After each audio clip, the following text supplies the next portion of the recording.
Assalamualaikum warahmatullahi wabarakatuh. Ketemu lagi bersama saya Diki Chandra. Saya Gracia Indri dan juga ada Kromosan. Di E-Talk Show with BHE. Tapi kalau misalnya kita ngomongin E-Talk Show kali ini agak sedikit berbeda ya. Kalau misalnya sekarang itu kan berarti temanya udah Ramadan. Ya. Yang lebih bedanya lagi adalah suasana Ramadan kali ini berada di tengah pandemi, itu yang bikin beda sebenarnya Kang. Betul. Sebetulnya ini yang dirindukan oleh banyak umat muslim termasuk saya. Tapi memang ada yang berbeda. Kita nggak bisa taraweh sementara ini ya. Nggak bisa juga biasanya kalau misalnya Ramadan itu walaupun aku walaupun aku bukan yang ikut berpuasa juga, tapi aku suka ikutan Kang. Karena kan menghormati teman-teman yang berpuasa. Nah aku tuh biasanya orang yang paling heboh mikirin mau buka puasa apa.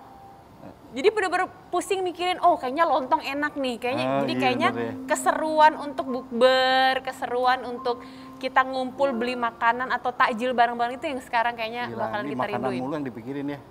Ya kan, baju kalau baru. Kalau enggak uang 2.000 baru. Uang 2.000 baru gitu sih emang. Harus baru, kalau lama nggak mau. Karena wanginya beda. Wanginya beda. Di Ramadan itu akan banyak sekali pencerahan yang bisa menenteramkan hati. Setuju. Makanya semakin banyak kita mendengarkan tausiah lebih enak. Gimana kalau sekarang saya ketik? Saya kan dulu Ustadz laptop, Ustadz Adin dulu ya. Nah, yang lorong waktu. Lorong waktu kan dulu. Nah, dulu saya cuman waktu itu masih yang kurus. jadi lorongnya. Bukan sembarangan. Yang jadi ininya, yang apa? Yang ngirim Jidan kemana-mana itu kan. Itu. Profesor. Oh iya. Jadi Tapi sekarang, nggak ada di TV nggak ada kan? Nggak Karena ada. di TV gua nggak ada dia. Nggak ada. Nggak ada berarti. kita ketik langsung Ustadz Ak-Aka, Ak-Ikri, Ak-Ukru, Akri, Ustadz Akri. Mana kok nggak ada? Assalamualaikum, waalaikumsalam. Ustadz sehat? Alhamdulillah. Maaf nggak boleh duduk Pak Ustadz. Pak Ustadz kasih Emang dulu dilarang pencerahan duduk buat sekarang? kita. Tausiah dulu Biasanya buat kalau kita. tamu datang itu duduk dulu. Oh enggak, kita di sini beda. Kita mau beda sama yang lain. Kita tamu nggak ada yang boleh duduk. Oh, udah berapa orang yang lari-larian tuh tamu di sini? Pak Ustadz sebelah sini Pak Ustadz. Malah sampai lari. Pak Ustadz. Di mana?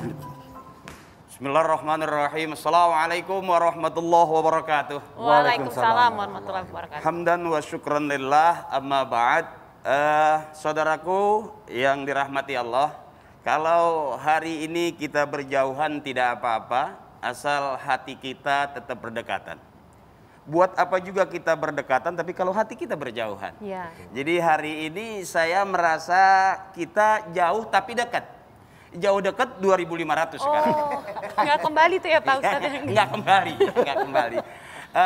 Saya merasa bahagia. Karena bahagia itu adalah bagian dari ibadah. Galau itu bisa bikin kita sakit. Jadi di situasi kayak gini kita tetap senang. Ya, diam di rumah. Dengan begitu kan mempermudah orang nagih untuk ketemu kita. Jadi gara-gara kita di rumah terus, yang nagih nyampe. Jadi nggak pernah bisa kabur kita. Kira-kira begitu. Ya, saya tidak tahu harus bagaimana. Tapi yang jelas ini luar biasa. Ya, ada yang pegang gitar, ada yang pegang keyboard. Saya ini mau megang siapa sebetulnya. Mic-nya juga nggak ada. Baru nyampe langsung disuruh tausiah. Jamaahnya juga ada, nggak ada. Jadi ini satu hal yang membuat saya bahagia, tapi berdebar-debar. Suruh ceramah, nggak ada orang. Kan ada di rumah, Tan. Banyak, Di rumah Tan. kan banyak Pak Ustadz. Iya, di rumah banyak. Biasanya saya, orang tuh nggak terlalu penting. Jamaah banyak atau sedikit nggak ada masalah. Yang penting panitia. Panitia. Buat apa juga acaranya banyak kalau nggak ada panitianya, sebab dia yang megang anggarannya. No. Ya, silakan, Tan. Terima kasih. Alhamdulillah. Aduh, Kang Diki saya ditodong begini, saya nggak tahu harus ngomong apa gitu kan. Biasanya Aduh, kadang-kadang iya, agak Bang. berat juga kita bicara kalau nggak ada DP-nya gitu. Loh tapi kan ini nggak perlu DP Pak Ustadz. Ini mah cash di sini Iya, Bang. alhamdulillah. Udah disiapin nasi padang kan Pak Ustadz? Bahasa bercanda saya begitu kira-kira. Ya, jadi kalau saya ceramah nih mau bener atau mau salah itu nggak terlalu persoalan. Betul. Yang penting DP udah di tangan. Itu kira-kira. Tapi sejak kapan sih Pak Ustadz akhirnya memutuskan oke, kayaknya sekarang saya mau berdakwah. Itu sejak kapan tuh? Enggak juga sih ya. Sebetulnya dakwah itu kan semua orang punya misi. Makna dakwah itu kan pengertian saya ta'muruna bil ma'ruf wa tanhauna 'anil munkar. Artinya semua orang punya misi untuk menyuruh berbuat baik dan mencegah perbuatan yang tidak baik. Andai kata kita semua dalam hidup itu punya misi itu, rasanya akur-akur aja kita. Betul. Buat apa kita bermusuhan, ya kan? Nah, kebersamaan itu adalah rahmat, itulah kira-kira begitu. Jadi begitu saya masuk ke dunia dakwah, ya tetap aja 75% saya orang aja ketawa kok. Saya tahu persis kapasitas saya. Saya bukan seorang pendakwah yang harus mengeluarkan fatwa. Wah, ini nggak boleh, itu nggak boleh, ini nggak. Itu bukan saya. Kapasitas saya adalah bagaimana mengajak, bukan mengajar. Gitu. Jadi saya tahu betul kapasitas kita. Saya berangkat dari dunia Patrio yang begitu lama, ya kan? Kang Diki tahu, Indra juga pernah main juga kan di Ngelaba masih dulu pakai ya? seragam sekolah lagi. Masih seragam sekolah ya? Iya betul. Saya lebih milih syuting daripada sekolahnya waktu itu. Tapi kan pasti ada turning point-nya Pak Ustadz. Iya, karena saya berpikir begini ya, sejauh-jauh kita pergi, kita pasti pulang. Itu kata almarhum bapak saya. Ya kan? Kalau buat pergi kita harus punya modal, buat pulang juga kita harus punya oleh-oleh gitu. Kira-kira begitu. Nah, mana pulangnya yang terakhir? Setelah, kita dulunya nggak ada kan, terus ada hidup kita. Satu ketika itu juga bakal nggak ada. Nah, bagaimana pada saat kita sudah nggak ada, gitu. Persiapan untuk tidak ada itu penting juga. Sama seperti mudik atau mudik kan pasti bawa sesuatu. Betul. Nanti kita mudik selamanya ke akhirat juga harus bawa sesuatu. Berarti Betul. Kan? Makanya orang yang punya misi untuk selalu menyuruh berbuat baik dan mencegah perbuatan yang tidak baik itu indah. Karena manusia suka kebaikan, Allah suka kebaikan, dan kebaikan itu jalan menuju surga. Pak Ustadz dakwah sudah kemana aja nih Tad? Dulu memang waktu ngelawak kita kemana-mana, tapi untuk dakwah saya tidak terlalu jauh ya. Saya tahu betul kapasitas saya tadi, gitu. Artinya begitu saya memutuskan untuk masuk ke dunia dakwah itu bukan berarti saya bercita-cita dari dulu, enggak. Itu tadi kata bapak saya, sejauh-jauh lu pergi, lu pasti pulang. Nah, bagaimana lu modal pulang? Dan sebetulnya bukan bahasa tadi tuh orang bilang, oh Akri sekarang sudah hijrah. Pengertian saya hijrah tuh dari tidak tahu sama sekali gitu ya kan, kemudian mencari tahu gitu. Nah, saya ini sebetulnya dari masih kecil tuh didikannya sudah agama gitu. Bahkan sekolahnya juga beda gitu. Ada ibtidaiyah, sekolah dasarnya ya, sanawiyah, terus kemudian aliyah, terus kemudian kita kuliah. Sebelum kuliah itu kita sempat di balai rombeng lah zaman itu. Artinya balai rombeng itu bukan pesantren mewah ya, yang masih bilik-bilik, masak sendiri, nyuci sendiri gitu. Itu bertahun-tahun saya di bawah gunung tuh. Berarti salah pandangan orang yang mengatakan bahwa jangan-jangan Pak Ustadz Akri ini jadi Ustadz gara-gara dapat peran di sebuah sinetron jadi Ustadz. Oh. Jadi lanjut, akhirnya ngelanjut. Ada yang berpikir seperti itu. Kalau saya sih sama. Sama pikirnya gitu. Dan saya menanggapinya baik Kang Diki atau yang lain nggak masalah. Karena image itu terbentuk setelah saya sukses, maaf bahasa kasarnya tanda kutip ya, pada saat sinetron di salah satu stasiun TV itu setiap Ramadan di saat stasiun-stasiun lain ngelawak ya dengan gumbrang-gambrengnya gitu kan. Nah, kita masuk ke dunia sinetron yang memang kita diajarkan bagaimana humor beretika. Artinya ternyata ngelawak itu tidak harus seperti saya zaman dulu gitu kan, gerabak-gerubuk gitu ya. Emang zaman dulu ngelawak gitu? Iya. Zaman kita dulu ngelaba mungkin Indri tahu ya, kita pakai anak sekolah gitu kan, zaman anak sekolah itu bercandanya gitu kan. Tapi ternyata begitu main di sinetron religi itu mainnya enak gitu loh. Nah, di situ saya ketemu, ternyata enak juga ya humor yang beretika gitu. Nggak terlalu harus banting pintu atau lempar kursi gitu. Tapi tetap orang seneng, tetap orang senyum, dan rating itu bagus. Gitu loh Kang Diki. Image itulah yang membentuk saya dianggap jadi ustadz beneran. Ini kata yang barunya humor yang beretika. Ya, kita akan bahas setelah yang satu ini tetap di E-Talk Show with BHS.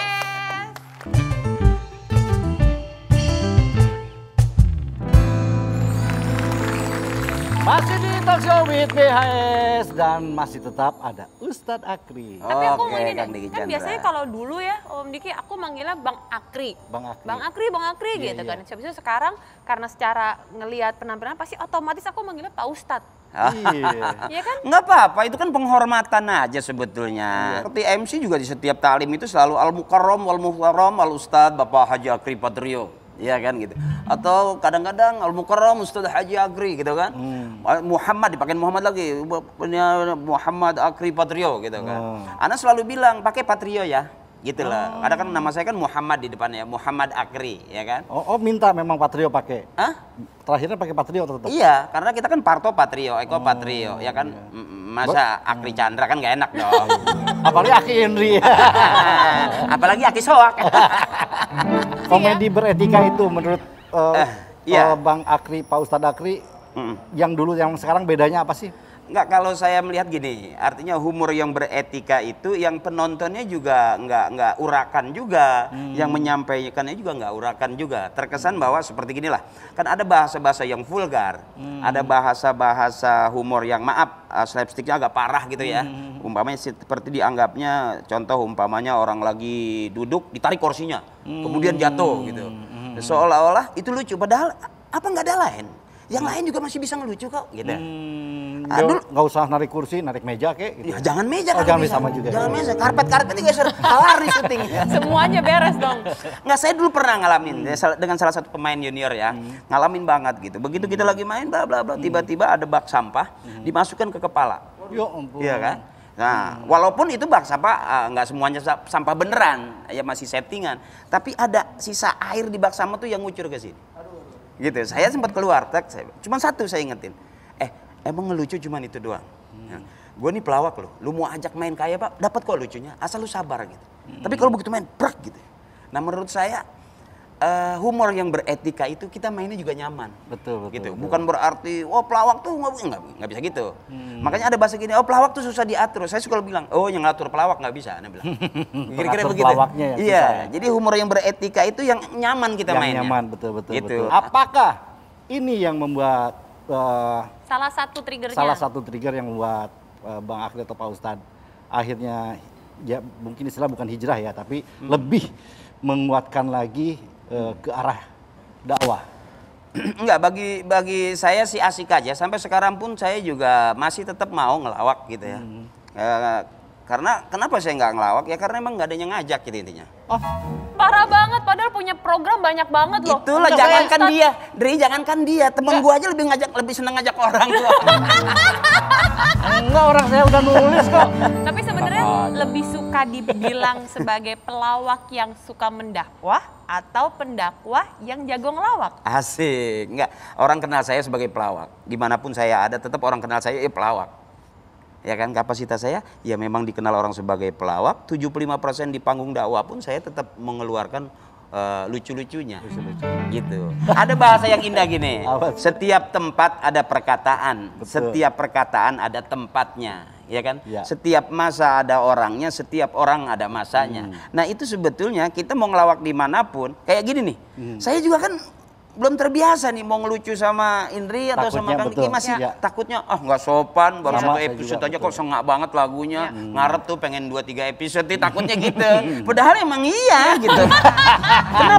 Kenapa harus satu episode? Iya, kenapa? Nah pertanyaannya sekarang teman-teman, Mas Parto dan Mas Eko, awal tahu Bang Akri lebih fokus ke arah sana, kaget Kak? Nggak ada yang kaget sih, datar aja karena mereka juga tahu. Saya berangkat dari awal tuh sebelum ngelawak memang kita sudah dari keluarga, maaf ya, keluarga yang agak religi lah. Betul. Ya kita nggak pernah diajarin bagaimana menjadi seorang artis, tidak pernah diajarkan menjadi seorang pelawak. Yang diajarkan bagaimana lu bisa ngaji, gitu loh. Bahkan kata Babe, lu sebetulnya cakepan belum jadi orang daripada udah jadi orang, maksudnya ngetop gitu ya. Karena dia lihat banget, dulu kita rajin berkain sarung di rumah tuh. Hampir setiap hari saya pakai kain sarung, gitu. Memang celana saya dipakai adek sih. Artinya saya tuh memang dilatihnya begitu. Betul. Begitu masuk dunia selebriti, ya maaf ya. Saya sempat masuk juga dunia selebriti gitu. Oh iya dong. Iya, Indri tahu lah ya, kita sempat tahunan, Parto masih di jalanan, Eko masih di lampu merah. Akhirnya kan kita begitu bikin grup, alhamdulillah sekarang kan Eko sudah ke DPR, Parto masih eksis. Nah saya gantian ke kampung-kampung tuh, mewakilin Parto, Eko, nemuin penggemar, bahasanya dakwah gitu. Padahal mah lagi nyari DP motor. Tapi sebenarnya Pak Ustadz yang menarik itu kan tadi kan dikatakan bahwa memang terlahir dari keluarga yang religius Iya, gitu kan, betul. diajarin ngaji. Terus gimana jadi pelawak waktu itu tiba-tiba? Malah kelawak gitu. Iya, Sedangkan awalnya dari religius. Saya sekali. di pondok juga lama ya, boleh dibilang nggak setahun 2 tahun lah gitu. Cuman kan teman-teman saya ngaji, saya maling ikan, ini kesalahan saya. Gitu. Jadi akhirnya begitu masuk ke dunia lawak, karena memang dari dunia SD itu saya udah sering tampil di depan umum. Terus kemudian termasuk di pondok itu kalau ada acara muzakarah, ada muhadharah setiap malam Jumat kita kumpul, di momen-momen itu saya tuh orang-orang ceramah saya ngelawak. Karena saya pikir berbulan-bulan berhari-hari kita ngaji gitu kan. Nah, kita pengen lebih kepada hiburan. Itu. Jadi walaupun kita ngaji dapat kita bagian lucu-lucunya gitu kan. Kayak teman-teman buka kitab kita ngikut, buka kitab, kiai buka kitab kita ngikut, buka kitab, kiai tutup kitab kita ngikut, tutup kitab. Alhamdulillah bisa buka tutup doang. Awal-awal berdakwah ada nggak yang meragukan atau mungkin ada kejadian underestimate nih yang orang-orang. lucu? Nih cerita menarik nih. Kalau saya ceritain sebenarnya ini nggak cukup 2 hari nih. Gak apa-apa, kita 3 hari, 3 hari episode siap. jadinya lumayan kan Pak Ustadz? Nggak, kunci siapa yang megang? Mau kita cerita terus udah kunciin, tahu-tahu azan subuh. Gini, tidak semua orang bisa nerima kita. Saya jujur ngalamin banget yang namanya kita dari dunia selebriti masuk ke dunia dakwah itu berapa banyak, maaf ya, di antara orang-orang yang tidak suka dengan kita. Seolah-olah bisa apa, apalagi pelawak, maaf. Orang akan mengertikan, pelawak bisa apa sih? Underestimate Iya, ya. sampai senior udah tua pun masih dipanggil nama dengan tidak sopannya umpamanya kan. Itu resiko pelawak. Nah sampai saya, ini tuntunan bukan tontonan. Salah satu pendakwa sebelum saya. Kalau ngundang pelawak, ini tontonan bukan tuntunan. Di mana tuntunan? Ngomong gitu. Itu di depan umum banyak. Kita udah cium tangan bolak-balik. Belajarlah tawadu kita sama figur yang kita kiaikan dia. Kita salaman cium tangan. Begitu di panggung kita bengong. Seolah-olah pelawak itu tontonan. Di mana ada tuntunan gitu. Dengan sederhana saya bilang, Kiai mohon maaf, agama ngajarin kita baik sangka bukan buruk sangka. Anjing ngikutin Kiai masuk surga. Di Ashabul Kahfi namanya Kitmir, anjing yang ikut para orang-orang soleh masuk surga. Gitu kira-kira. Nah bagaimana dengan kita? Hidup bukan pilihan. Kalau saya boleh milih, saya pengen jadi ulama besar, ilmunya banyak, pesantrennya bagus, rezekinya bagus, nggak perlu minta dibayar, nggak perlu kasar kata gitulah. Tapi hidup bukan pilihan, gitu. Selama kita baik dan berkumpul dengan orang yang baik, saya yakin akhir hayat dari kematian kita orang akan bilang min ahlil khair. Ya kan, tergolong orang-orang yang baik, nyaut kan khair, min ahlil jannah, khair kan gitu, amin, gitu kan. Maaf kalau satu ketika tiba-tiba mudah-mudahan almarhum kawan kita tergolong dari golongan min ahlil khair. Ada yang nyaut, khair apaan? Utangnya jigo sama gua. Kita kan umpama gitu kan. Berarti kan dia sebelum meninggal ada sesuatu yang ganjel di orang. Kebaikan-kebaikan yang kita tanamin itu loh sebetulnya modal kita ke surga. Kesalahan kita harus beristighfar dulu, nggak bisa langsung masuk. Kira-kira begitu. Luar biasa. Tetap itu show ini.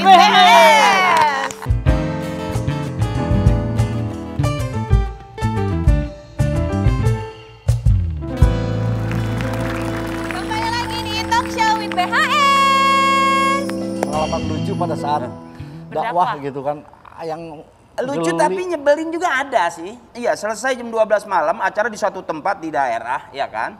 Begitu jauh ke kampung tapi acara di lapangan gitu. Nah jam 12 kita nungguin panitia, nggak datang. Panitianya nggak ada gitu. Selesai ceramah, kita kan mau balik dong. Iya, nunggu, paham deh ya, paham. Ternyata kita nunggu, nggak balik-balik, nggak datang-datang. Kita mikir, waduh untung gue bawa mobil, kalau nggak gue tidur di tengah sawah nih. Kira-kira begitu. Itu mah bukan lucu, nyesek gitu sih. Nyesek ya. Ada yang tiba-tiba satu ada yang ketawa, kedua ada yang malah naksir gitu, ada nggak Tad?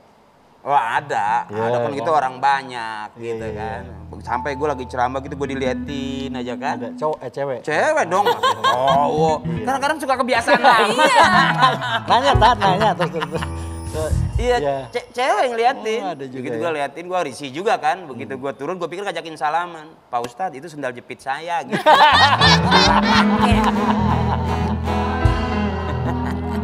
Suka geeran kita kan kalau dipandang cewek gitu. Tapi kalau misalnya ngelawak dulu kan juga pasti menyiapkan materi kan Pak Ustadz. Nah, dakwah sendiri lebih susah nggak menyiapkan materi setiap mau ngedakwah? Biasanya kita ada tema-tema yang di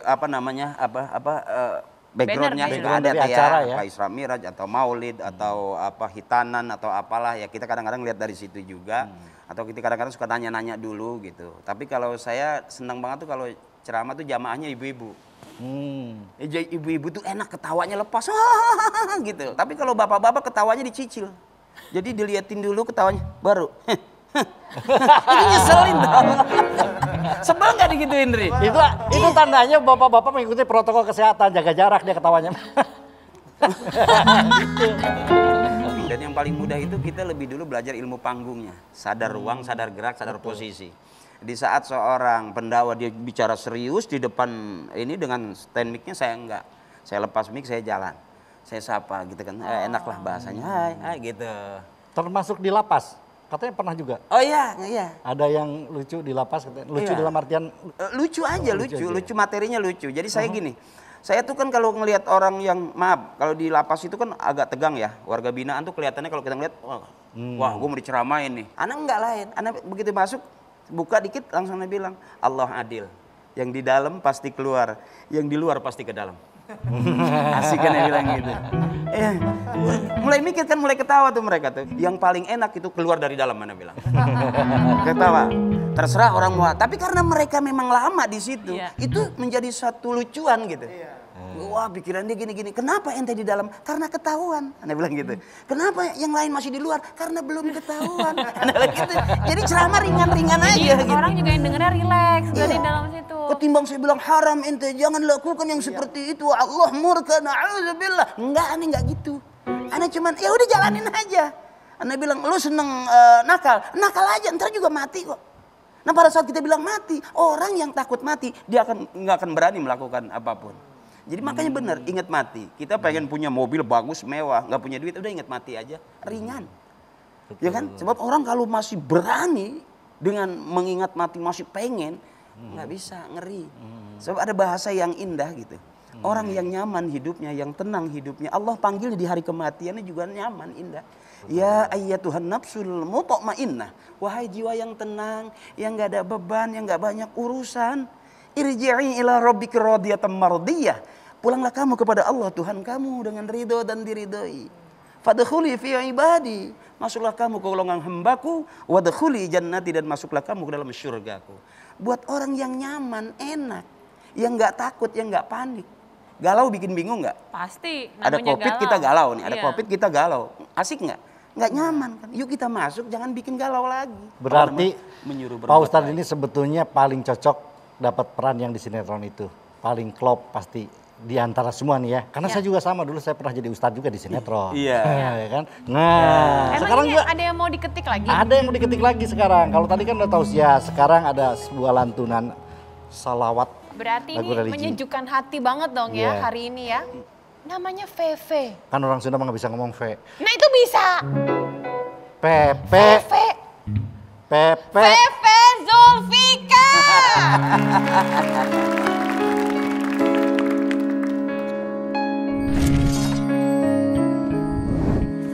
يا حبيب القلب يا خير البرايا يا اللي جئت بالحق رسول الهدايا يا حبيب القلب يا خير البرايا يا اللي جئت بالحق رسول الهدايا يا رسول الله يا حبيب الله يا رسول الله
Pak Ustadz Aki, jangan kemana-mana, tapi Talk Show with BHS.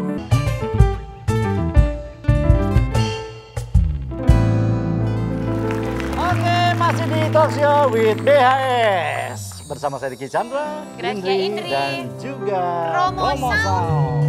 Tadi ada Ustadz Akli aja, sekarang udah ada Pepe. Pepe. Pepe. Pepe. Kalau Pepe pulang pergi. Pepe. Ini Veve. Tapi tahu nggak nama panjangnya Pepe?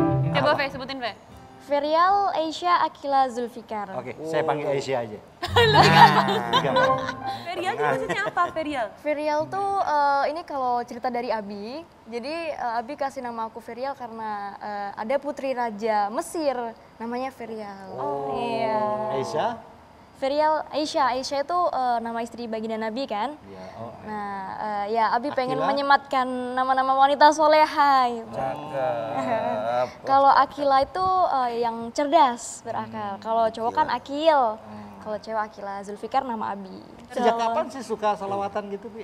Kalau pastinya sih kurang tahu karena kebetulan memang Veve dari kecil emang hidup di lingkungan pesantren. Iya, kebetulan kakek Veve, Njit Veve juga ada pesantren. Jadi dari kecil ya emang yang didengerin tiap hari sholawat, qasidah, tilawah kayak Tapi gitu. mulai berani bersolawat depan orang. Perform gitu ya. Perform gitu. Kalau diiringin musik modern tuh sebenarnya baru-baru aja.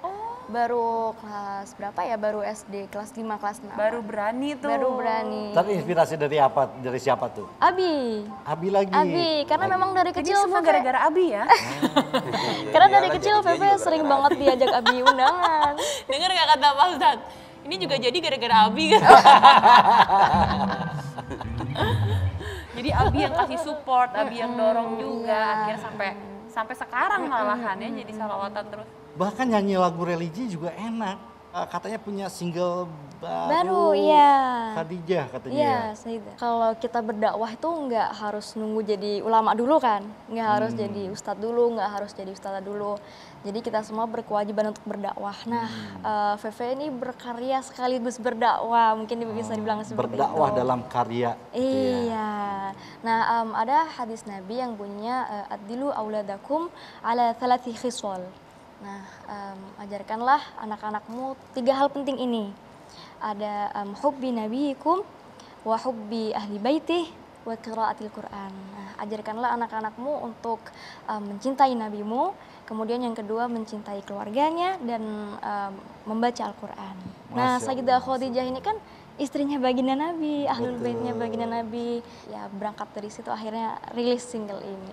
Dikit dong, mau denger dong. Fe. Boleh, Tapi boleh. saya nggak hafal lagunya. Dia dong, ngapain dia Oke. nyanyi? Apa-apa. Kirain tadi mau Lu duet. jangan nengok ke dia padahal ini yang nyanyi kok nggak hafal di sini. Maaf. Nalurinya pengen Iya, nyanyi, iya. dikit. Oke, boleh. Sungguh besar cinta Khadijah, cinta pertama sang baginda, rela berkorban harta benda untuk sang baginda. Iya. Coba ulangi. Aduh. Udah pernah sio kemana aja nih? Alhamdulillah udah keliling-keliling, udah sempat di luar negeri juga, di Korea pernah, di Taiwan, di Hong Kong. Tapi pengalaman banget ya sampai pergi ke luar negeri. Iya, luar biasa ya. Dengan itu kan itu berarti benar-benar menghibur kerinduan orang-orang Indonesia di Iya, negara Masya itu Allah. sendiri. Berkahnya sholawat nih bisa Berkah keluar sholawat, negeri. betul. Tapi kan pahit dulu katanya. Dulu ya sempat tidur di Stasiun. Iya, sempet itu udah stasiun agak balapan lama apa sih. gitu. Oh sempat tidur Di stasiun kereta ya, Oh, jadi kereta. Ini gimana sih ceritanya maksudnya? itu Kok nggak ketemu saya? Saya juga di emperan sebelah gitu. Beda stasiun. beda Pak Ustadz. stasiun kayaknya. Waktu itu kejadiannya sebelum COVID, sebelum adanya pandemi. Jadi ceritanya ini waktu Veve sama Abi lagi ada acara di Jawa Tengah, dini hari dan harus ngejar jadwal ke Jakarta. kan pesawat udah nggak ada, jadinya kita harus naik kereta dan takut telat, akhirnya kita tidur di stasiun gitu. Tapi berarti orang tua support banget dong ya. Alhamdulillah Abi support, termasuk orang paling support sama iya, yang orang kamu tua lakukan. support, keluarga support, alhamdulillah. Salawatan bagus, nyanyi bagus, YouTuber juga katanya jago ngaji juga. Tan. Nah, nanti Korea. Jadi kita Kalau laki kori, kalau perempuan perempuan, Korea. Nanti kita akan dengar suaranya VV. Tapi Tuh bisa. Bisa. Malah kamu yang nggak bisa. Oke, tetap di Talk Show with BHS.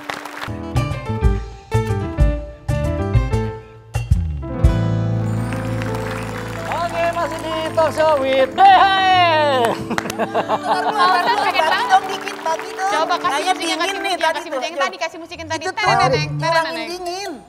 Coba. Bukan yang tadi tenenenet, tenenenet. Oh iya. Aduh, anak baru nih. Bang, dikit maaf ya. Tuh. Iya. Ada gitunya. Ada dance-nya. Oh, kalau nyetir mobil oleng tuh. Bahaya ya, Pak Ustadz ya, bahaya. Berarti sekarang nih VV nih. Iya, kita Udah mau bisa dengar bilang V kan VV. sekarang. Mumpung, ya. mumpung bisa ngomong VV tuh. Iya. V, kita mau dengar V. Iya, Boleh, coba. boleh. أعوذ بالله من الشيطان الرجيم بسم الله الرحمن الرحيم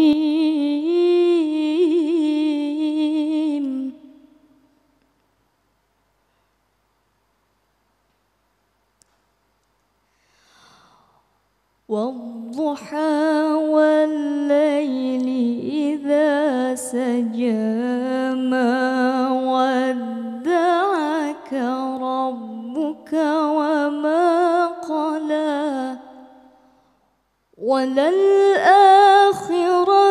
خير لك من الأولى وللآخرة خير لك من الأولى ولسوف يعطيك ربك فترضى صدق الله العظيم Ajib, Ahsan, cakep, luar biasa. Tapi Pak Ustadz kalau ngelihat anak-anak muda seperti VV ini bisa melakukan, gimana sih rasanya? Waduh, luar biasa, merinding kita. Ya itu salah satu keutamaan Al-Quran itu didengerin enak. Begitu menyentuh hati itu ciri orang yang tambah imannya. Iya kan gitu. Makanya ada apa namanya kalau Ustadz suka bilang, wa iza quri'al Qur'an fastami'u, kalau lagi dibacain ayat Quran dengerin gitu. Akan ketemu itu. Masya Allah, luar biasa dah. Katanya MTQ juga pernah ikut lomba juga ya Ke sampai Malaysia malah. Di Uzbekistan. Hah? Uzbekistan? Jadi itu ceritanya tahun lalu waktu pandemi, waktu Ramadan, jadi VV dapat tawaran jadi peserta undangan gitu. Ya akhirnya VV ya coba-coba ikut, ya alhamdulillah. Apa pengalaman apa yang kamu dapetin secara sampai ke Uzbekistan gitu kan? Pengalaman apa? Virtual sih Iya, sebenarnya. tapi kan itu sesuatu yang internasional. Iya, Masya Allah banget. Luar biasa. Ya pengalaman yang sangat mengesankan pastinya. sekarang udah jadi motivator juga. Motivator untuk ngajar anak-anak Al-Quran atau apa? Iya, ada jadwal untuk mengajar gitu. Anak-anak dari tetangga atau sudah mulai Ya, luas? kebetulan di rumah ada rutinan, Tapi untuk saat ini selama COVID ini masih libur. Masih libur. Terus ngeliat antusias anak-anak yang ikut, biasanya mereka umur berapa, Feh, yang ikut? Ada yang masih kecil, masih TK, ada yang ibu-ibu juga. Oh, jadi semua umur sebenarnya? Iya, semua umur sebenarnya. Jadi yang pengen belajar ya ayo gitu, datang silahkan ke rumah. Satu hal dari VV ini untuk generasi muda milenial, remaja, apa yang ingin disampaikan oleh VV sebagai milenial juga? Motivator. Sebagai motivator. Motivator. Ayo. Apa ya? Dengan seni hidup menjadi indah. Dengan agama hidup menjadi terarah. dengan akhlak hidup menjadi berkah.